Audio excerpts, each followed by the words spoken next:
My name is Chris Broyhill. I'm the Aviation Director for Exelon Corporation. I grew up in Florida. I worked hard to get into the Air Force Academy. I initially flew the OV-10 Bronco and then moved into the A-10. From a leadership perspective, what was very interesting about that was as a captain, a 30-year-old captain, I was given the keys to 7 A-10s, and basically the instructions I had as the supervisor in charge was have fun, don't break anything. And that was a very interesting take on leadership. After that, I got assigned to the F-16. I flew the F-16 in Korea, and then I finished my Air Force career as an instructor pilot in the F-16. After I got out of the Air Force, I went into corporate aviation, and I wound up being the aviation director at Exelon, which has been the best job I've ever had. We started in the fall of 2012. Exelon did not have a flight department. They hired me to build it. We started operations with one Falcon 2000.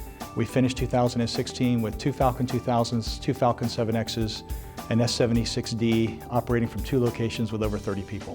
Well, first of all, I think courage is not as much about what you believe and what you know as it is about what you do.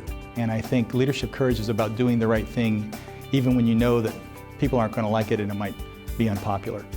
I've had 3 separate issues of leadership courage that I've had to manifest as I've led my team through this time of momentous change. The first element was not being afraid of the change itself, and teaching my folks to embrace the change, not to withdraw from it, inspiring them to embrace that change and to move forward in it, has been one element of courage. The second element has been not to be afraid to ask for the things we've needed. Sometimes when it comes to the needs of the flight department, I've had to be a lot more specific. I need additional equipage, I need additional people, I need some procedural support in certain areas, and the company has never lacked for providing that, but you have to have the courage to ask for it. The last element, and probably the most difficult, has been dealing with personnel problems. Even though we've only been in existence a short period of time, I've had to terminate one pilot for poor performance in the cockpit. I've had to take disciplinary action against another pilot, and then I've had to remove one of my folks in leadership positions from that leadership position for failure to perform. And again, I didn't really worry about whether people liked what I was doing. I knew it had to be done for the betterment of the team, the betterment of our culture, and the betterment of the organization. And that takes guts to do it. My PhD dissertation involves the effects of ISBEO implementation and leadership performance on safety culture in business aviation flight departments. The interesting thing about the way that my research has affected the manner in which I run the flight department is that, first of all, it puts you in the somewhat humbling position of realizing that, yeah, you can have all this knowledge, but having the knowledge and actually being able to execute it in a meaningful way sometimes is difficult. Culture is a very fragile thing, and you need to manage it, and you need to manage the people.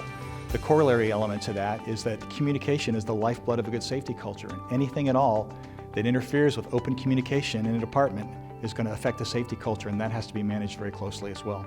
My folks know now, they've got the confidence to understand that we can handle change together as a team, that we can make the courageous decisions necessary to facilitate the change and to manage it.